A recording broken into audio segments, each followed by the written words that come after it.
Hello दोस्तों, चलो बेटा देखते हैं। हम लोग केस पढ़ रहे थे ना, उत्तल दर्पण द्वारा, उत्तल लेंस द्वारा प्रतिबिंब का बनना, है ना। लेंस की बात हो रही थी कि उत्तल लेंस द्वारा प्रतिबिंब का बनना। तो वहाँ पर हमने देखे थे कि 4 केस हो गए थे, 4 केस देख लिया था। अब हम देखेंगे बेटा कौन सा, ये केस नंबर क्या है, 5वां। क्या है, जब वस्तु F1 पर स्थित हो। ठीक है, केस नंबर 5 है, वस्तु कहाँ पर हो, F1। F1 का मतलब होता है कि प्रथम फोकस। इसमें देखो 2 फोकस होते हैं। अगर इसको कर देंगे ऐसे गोल तो यहाँ फोकस बन जाएगा, इसको कर देंगे गोल तो यहाँ पर एक फोकस बन जाएगा। यानी यहाँ पर F1 मतलब प्रथम फोकस पर स्थित हो तो उसका प्रतिबिंब क्या होगा। देखो बेटा, जब वस्तु हमारा प्रथम फोकस पर स्थित होता है तो क्या होता है, मान लीजिए वस्तु है और प्रथम फोकस पर रखी हुई है, तो यहाँ से जब प्रकाश की किरण जाएगी यहाँ से तो सीधी जाएगी, ऐसे सीधी जाएगी ना, सीधे गई। और यहाँ लगा है उत्तल लेंस, ये उत्तल लेंस को मोड़ेगा तो ये F2 से हो जाएगा। आप पढ़े हो कि मुख्य अक्ष के समांतर आने वाली किरणें द्वितीय फोकस से होकर जाती हैं, है ना। और बेटा एक किरण कहाँ जाएगी, प्रकाशिक केंद्र से होकर जाएगी। तो ये भी पढ़े हो कि प्रकाशिक केंद्र से होकर जाने वाली किरणें सीधे निकल जाती हैं बिना विचलित हुए, है ना। तो ये कहीं कट नहीं रही है। देखो, जब ये कट ही नहीं रही है तो प्रतिबिंब कहाँ बनेगा, अनंत पर बनेगा। ठीक है, तो इसलिए हमने लिख दिया है कि जब वस्तु F1 पर स्थित होता है तो उसका प्रतिबिंब वास्तविक, उल्टा और वस्तु से बड़ा तथा अनंत पर बनेगा। बेटा ये कभी कटेगा नहीं, पता नहीं कहाँ कटेगा, तो बहुत लंबा हो जाएगा, है ना। और बनेगा ही नहीं तो अनंत पर बनेगा, कोई पता नहीं कहाँ बनेगा। समझ में आ गया ना। ठीक है, तो इस तरह से का फिगर होगा। एक इसका नाम क्या है, उत्तल लेंस। ये उत्तल लेंस है, ठीक है ना, उत्तल लेंस। चलो इसको आप लोग बना लो और लिख भी लो।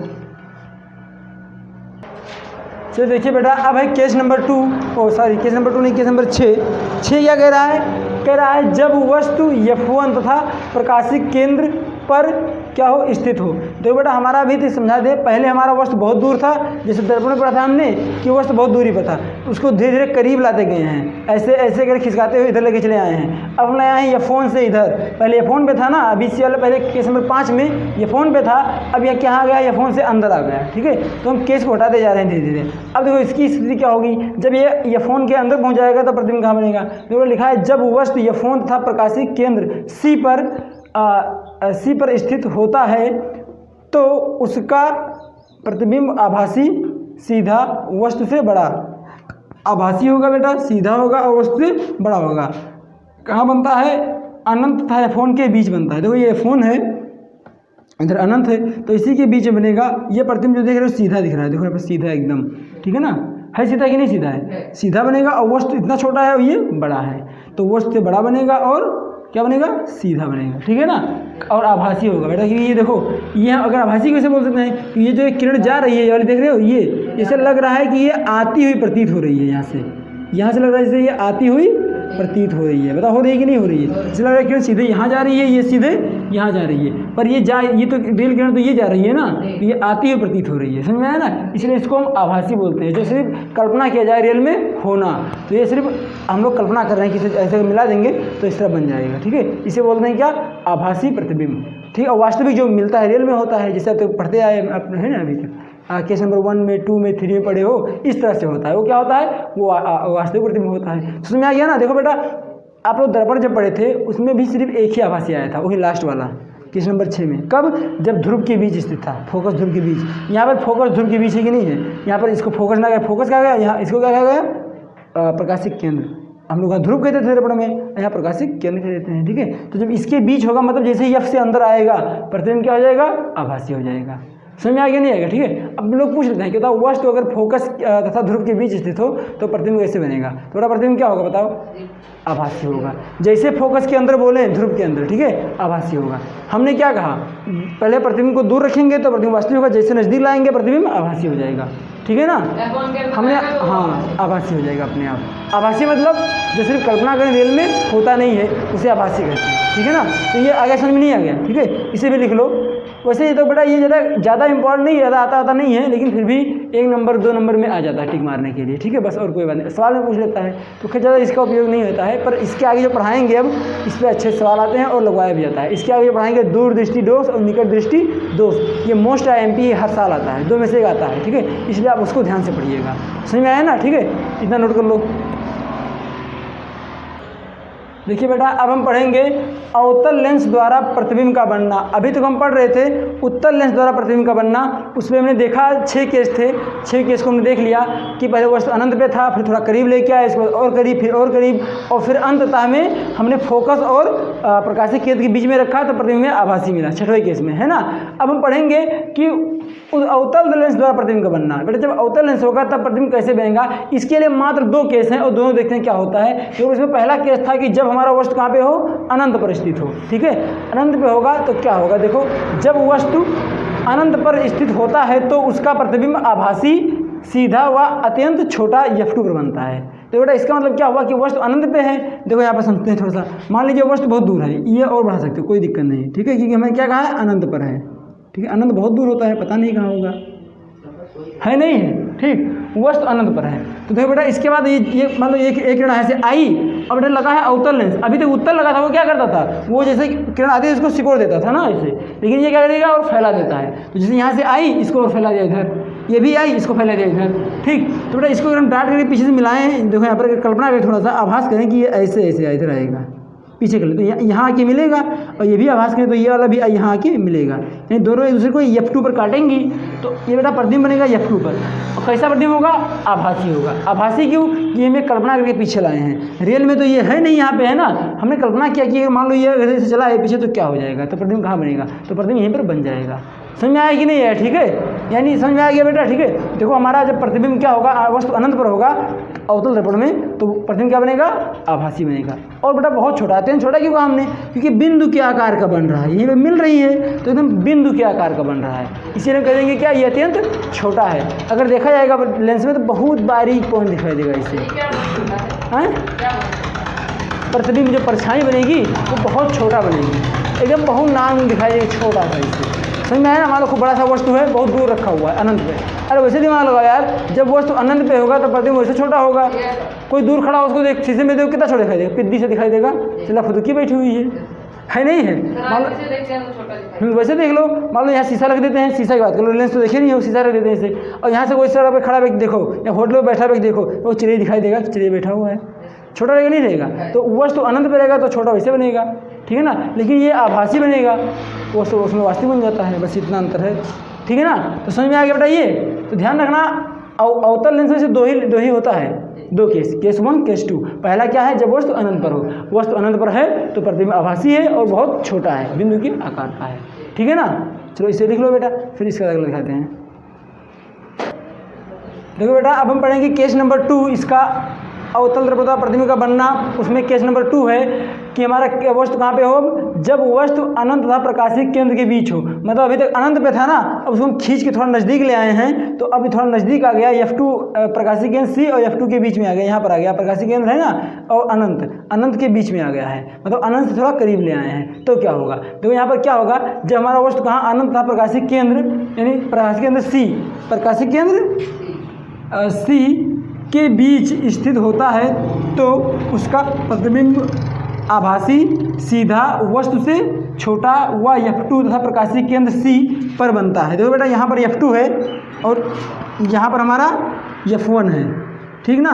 तो हमारा वस्तु कहाँ पर है, इस बार ये प्रकाशीय केंद्र C है ना, ये और इसके बीच में है, तो हमारा ये यहाँ पर देखो ये C है और यहाँ पर रखा हुआ है, ठीक, अनंत और C के बीच में। तो कहाँ बनेगा बेटा हमारा प्रतिबिंब, देखो एक प्रकाश किरण, देखो ये वस्तु है, यहाँ से प्रकाश किरण ऐसे गई ये, और ये फैला देगा ना, अवतल पर फैलाता है तो ये सीधे गई, इसको फैला दिए, इससे जब फैल जाएगा तो उसको थोड़ा डाट के मिलाओ, देखो f2 पे आएगा, और एक हमारा जो किरण जाएगा कहाँ C से होके जाएगा, बिना बिजली से निकल जाएगा, तो C से जाएगा, तो इसको जो मिलाएं डाट करके, इसको कहीं काट रहा है, यहाँ पर जहाँ काटेगा वहीं पर बन जाएगा। और देखो तो वस्तु से छोटा है कि नहीं छोटा है, और वस्तु की सीधा है कि नहीं सीधा है, तो सीधा बनेगा, वस्तु छोटा बनेगा, और आभासी क्यों है, ये डाट लाइन आई हुई है, अगर ये लाइन डाट ना करें ना माने तो कटेगा ही नहीं, तो प्रतिबिंब बनेगा ही नहीं, तो इसको हम डाट के मान लिए तो यहाँ कट गया है, तो इसलिए कहते हैं वस्तु छोटा होगा और आभासी होगा, ठीक है ना। और f2 और C के बीच में बनेगा, देखो f2 तथा C के बीच में बन रहा है, ये f2 है और ये C है, इन दोनों के बीच में प्रतिबिंब बन रहा है बहुत छोटा सा। लेकिन बेटा उससे तो बड़ा ही है, जो अभी अनंत पे था उससे बड़ा है कि नहीं बड़ा है। अभी हमने लिया था अनंत पर, वस्तु हमारा कहाँ पे था, अनंत पे था, तो वो कहाँ बन गया था, वो बन गया था हमारा कहाँ पर, यहाँ पर बेटा, कहाँ पर बना था वो, यहाँ पर F2 पर बना था और एकदम बिंदु के आकार का बना था, बहुत छोटा बना था ना, ठीक है। लेकिन इस बार थोड़ा बड़ा बना हुआ है, देखो यहाँ पे दिख रहा है, ठीक है। तो बेटा इसमें 2 ही केस केवल थे और इसमें केस नहीं है, तो 2 केस थे, दोनों हम लोग पढ़ लिए ना कि वस्तु कहाँ पर है, एक वस्तु अनंत पर होगा और एक वो अनंत था सी के बीच में होगा, बस 2 ही थे, उसमें 6 केस थे, समझ में आया ना, ठीक है। तो उसके लिए हम चार्ट देख लेते हैं कि याद करने का चार्ट कैसा होगा, ठीक है, क्योंकि थोड़ा याद करने का चार्ट जैसे हमने बनाया था दर्पण में चार्ट, ऐसे बनाने की इसमें भी चार्ट। देखो वहाँ बेटा हमने बनाया था किसके लिए, वहाँ उसके अवतल दर्पण के लिए बनाया था ना, यहाँ पढ़ेंगे उत्तल लेंस के लिए। वहाँ उत्तल के लिए 2 केस था, जैसे उल्टा है, वहाँ उत्तल के लिए 2 केस था ना, अवतल के लिए 6 केस था, यहाँ अवतल के लिए 2 केस है, उत्तल के लिए 6 केस है, बस वो लेंस था, ये दर्पण है। समझ आ गया नहीं आ गया, ठीक है, जस्ट उल्टा है एकदम से, समझ आ गया ना, ठीक है। बाकी प्रतिबिंब वैसे ही बन रहा है, उसमें 6 केस बना हुआ था, उसमें भी प्रतिबिंब को पहले अनंत पे रखे थे, फिर थोड़ा करीब थोड़ा करीब थोड़ा करीब लेके आए थे, दर्पण वहाँ दर्पण था अवतल, यहाँ उत्तल लेंस लगाए थे, पहले अनंत पे रखे, फिर थोड़ा करीब थोड़ा करीब थोड़ा करीब लेके आए और हमारा हो गया, ठीक है ना। तो सारे केस हो गए, तो उसका चार्ट भी देख लेते हैं, पहले आप नोट करो तब। चलो देखो बेटा, यहाँ पर हम चार्ट की बात कर लेते हैं, चार्ट इसलिए बनवा देते हैं आप लोगों को तो याद करना आसान हो जाए, ठीक है। देखो यहाँ पर लिखा है उत्तल लेंस द्वारा प्रतिबिंब का बनना, फिर लिखा है चार्ट, मतलब ये अभी तो हम पढ़े हैं ना एक एक केस अलग अलग करके, इसको हम चार्ट के माध्यम से शॉर्टकट तरीके से समझ सकते हैं, वो तो समझाने के लिए था पर याद करने के लिए आसान ट्रिक है। देखो यहाँ पर लिखा है वस्तु की स्थिति, यहाँ पर क्या है, प्रतिबिंब की स्थिति, यहाँ पर प्रतिबिंब की प्रकृति, मतलब वस्तु कहाँ पर स्थित है, प्रतिबिंब कहाँ बन रहा है, और प्रतिबिंब की प्रकृति मतलब प्रतिबिंब कैसी है, सीधी है, उल्टी है, आभासी है, वास्तविक है, ठीक कैसा है ये देखा जाता है। तो यहाँ देखो पहला केस हमने पढ़ा था, वहाँ में भी पढ़ा था स्टार्टिंग में उत्तल दर्पण में कि हमारा वस्तु कहाँ हो, जब वस्तु अनंत पर हो। जब वस्तु अनंत पर होगा बेटा तो उसका प्रतिबिंब कैसा बनेगा, उसका प्रतिबिंब देखो वस्तु अनंत पर है तो बनेगा द्वितीय फोकस पर। उत्तल लेंस में 2 फोकस, लेंस में 2 फोकस होते ही हैं, द्वितीय फोकस तल पे बनेगा और क्या होगा, वास्तविक होगा, उल्टा होगा, वस्तु से छोटा होगा। छोटा क्यों होगा, क्योंकि बहुत दूर रखा हुआ है तो छोटा तो होगा ही, है ना, ठीक। यानी देखो बेटा इसमें देख रहे हो एक चीज़ कॉमन है, वास्तविक और उल्टा दोनों कॉमन ही कॉमन है। आप शुरू से लेके चले आओ, देखो वास्तविक वास्तविक वास्तविक, यहाँ पर उल्टा उल्टा उल्टा दिख रहा है, नहीं दिख रहा पूरा, है ना, सिर्फ लास्ट में एक आभासी और सीधा है, ठीक है। लेकिन वस्तु से छोटा बड़ा घट रहा है, देखो यहाँ छोटा है, यहाँ भी छोटा है, यहाँ बराबर हो गया, फिर बड़ा होने लगा और बहुत बड़ा हो गया, समझे, जैसे वहाँ पर था सेम। पहले तो जब दूर था वस्तु कहाँ है, अरे देखो बेटा हमने समझाया था ना कि वस्तु को दूर रखोगे ऐसे, मान लो ये वस्तु है नीला वाला और ब्लैक वाला क्या है, प्रतिबिंब है। जब वस्तु दूर रहेगा और यहाँ शीशा रखा है, लेंस रखा है, या वस्तु दूर रखा है इससे, उसका प्रतिबिंब क्या होगा, देखो आप लोग यहाँ पर देखो ये वस्तु है, ये शीशा है, ये वस्तु है। अब बेटा ये वस्तु हम दूर रखेंगे तो प्रतिबिंब क्या बनेगा, बहुत छोटा बनेगा, है ना, और जब नज़दीक लाएंगे तो प्रतिबिंब थोड़ा बड़ा हो जाएगा, और लाएंगे तो और बड़ा हो जाएगा, ऐसे तो यहाँ पर तो वही कह रहा है, अनंत पर वस्तु है तो प्रतिबिंब क्या होगा, छोटा होगा। बाकी तो समझ में आ रहा है ना पूरा, ठीक। इसके बाद देखो अनंत पर है, यानी अनंत था F2 के बीच है, तो कहाँ बनेगा, देखो यहाँ अनंत तथा F1 के बीच होगा तो F2 तथा 2F1 के बीच बनेगा, मतलब द्वितीय फोकस और द्वितीय फोकस के दोनों के बीच। जैसे देखो बेटा मान लो F2 यहाँ, F यहाँ है, समझो थोड़ा सा, इसमें दिखाया चित्र में यार, देख लें जाकर के, हमने चित्र में दिखाया वहाँ पर। F2 मतलब क्या, ये F1 मतलब, जैसे F1 मतलब क्या, प्रकाशिक केंद्र से लेकर के F2 की दूरी और फिर उसका दूना कर दो तो 2F2 हो गया। अरे प्रकाशिक केंद्र C से लेके F2 की दूरी, फिर इतनी दूरी और ले लो तो कितना हो गया, 2F2। समझ में आया नहीं, ठीक है, मतलब प्रकाशिक केंद्र से दुगुनी दूरी, फोकस की दुगुनी दूरी, तो इन दोनों के बीच में बनेगा, इस तरह हो जाता है। यहाँ पर वास्तविक उल्टा और वस्तु से छोटा होगा। फिर यहाँ पर लिखा है 2F1, यानी 2F1 पर हो, यानी प्रथम फोकस की दुगनी दूरी पर अगर वस्तु रखा जाए तब क्या होगा। तो देखो अगर प्रथम फोकस की दुगनी दूरी पर रखा जाएगा तो द्वितीय फोकस की दुगनी दूरी बनेगा, जस्ट उल्टा, ठीक है। देखो यहाँ भी फोकस पर रखेगा, यहाँ भी फोकस बना है, जब दोनों मिडिल केस आ गया बेटा, जैसे उसमें मिडिल केस आया था ना, चाइना नेपाल का बॉर्डर बताया था हमने, इंडिया का बॉर्डर, ऐसे मिडिल पर ये भी है, मिडिल पर ये भी है, तो क्या होगा, वस्तु के बराबर होगा, देखो है ना, बराबर हो गया। अब इससे नहीं जाएंगे तो बड़ा होने लगेगा, यहाँ पर छोटा था, यहाँ आएंगे तो बड़ा होने लगेगा, यहाँ पर बराबर है, समझ गए ना, थर्ड नंबर पे बराबर है, थर्ड से नीचे आएंगे जैसे क्या होने लगेगा, बड़ा होने लगेगा। देखो यहाँ पर 2F1 तथा 2F1 तथा F1 के बीच हो तो 2F2 बनेगा तथा अनंत के बीच बनेगा, क्या होगा, वस्तु से बड़ा होगा। अभी केवल बड़ा बना है, इसके आगे देख लो, जैसे इसको और नज़दीक लाएंगे F1 पर, अभी देखो बेटा, अभी द्वितीय फोकस, ये प्रथम फोकस जो फोकस है ना F1, उसके दुगनी दूरी के बीच में था। अब क्या किया, हम F1 पर रख देंगे, उठा करके F1 पर रखेंगे तो क्या होगा, अनंत बनेगा, अनंत पर बनेगा मतलब क्या होगा, वास्तविक उल्टा था वस्तु से बहुत बड़ा हो जाएगा। अब और नज़दीक आ गया, अरे देखो बेटा हमने क्या बताया, मान लीजिए लेंस है, पहले यहाँ था, फिर यहाँ आया, और यहाँ पर क्या है, फ़ोन है, अब ये फ़ोन पर रख दिया हमने, ठीक। तो क्या हो गया, वस्तु बहुत बड़ा प्रतिबिंब हो गया। अब इसके बाद क्या करेंगे, इसको हम और नज़दीक ले जाएंगे। ये फ़ोन था सी के बीच में ले जाएंगे, अभी चित्र में दिखाया देख लेना, ये फ़ोन था सी के बीच में ले जाएंगे और करीब कर देंगे, तो क्या हो जाएगा बेटा, ये आभासी, सीधा और अत्यंत छोटा हो जाएगा, एकदम बिंदु के आकार का हो जाएगा। समझ में आया ना। मतलब जैसे उसमें क्या था, दर्पण में क्या था, ध्रुव और किसके फोकस के बीच में आ गया था ना, तो पीछे बन गया था। ऐसे यहाँ पर भी हो रहा है। देखो लास्ट केस में क्या है, लास्ट वाले केस में आभासी और क्या है, सीधा और बहुत छोटा है, एक ही केस में सिर्फ है। अब बेटा उत्तल अवतल में क्या था, अवतल में दोनों क्या है, दोनों आभासी है।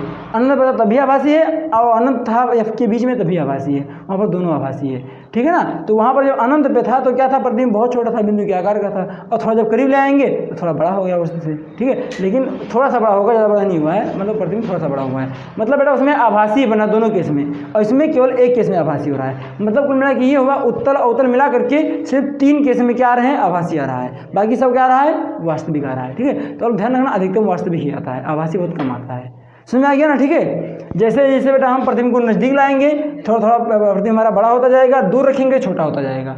समझ में आ गया ना, ठीक है। दूर करेंगे तो छोटा होता जाएगा, नज़दीक लाएंगे तो बड़ा होता जाएगा। समझ में आ गया, जैसे मार के समझो, नज़दीक लाएंगे तो बड़ा होगा, और दूर ले जाएंगे तो छोटा हो जाएगा। समझ में आ गया ना, सेम ऐसे समझो, ठीक है। तो इस तरह से ये हो जाएगा। तो आप उसको याद कर लीजिएगा, कोई ज़्यादा मतलब वो नहीं, पर याद कर लीजिएगा। थोड़ा बहुत लोग पूछ लेते हैं ऐसे कि बताओ वस्तु यहाँ रखे तो प्रतिबिंब कहाँ बनेगा, ठीक है, ऐसे पूछ जाता है, वाइबा में पूछा जाता है बस, और कहीं एक नंबर में एग्जाम में आ गया तो आ जाता है, ठीक है, बस, और कुछ नहीं, ज़्यादा होता नहीं है। तो बेटा आप लोग सब ध्यान रखिएगा बस। अब हम कल पढ़ाएंगे आपको दृष्टि दोष, ठीक है, दूर दृष्टि दोष और निकट दृष्टि दोष, इसके बारे में। तो आप लोग इसके बारे में कल, ये बहुत इंपॉर्टेंट टॉपिक है, इसे जरूर आइएगा, ठीक है, ज़्यादा इंपॉर्टेंट बेटा। दूर दृष्टि निकट दृष्टि हर साल 4 नंबर का आता है, ठीक है, इसलिए आप इसे जरूर आइएगा। चलिए बेटा मिलते हैं अगले वीडियो में, तब तक के लिए जय हिंद।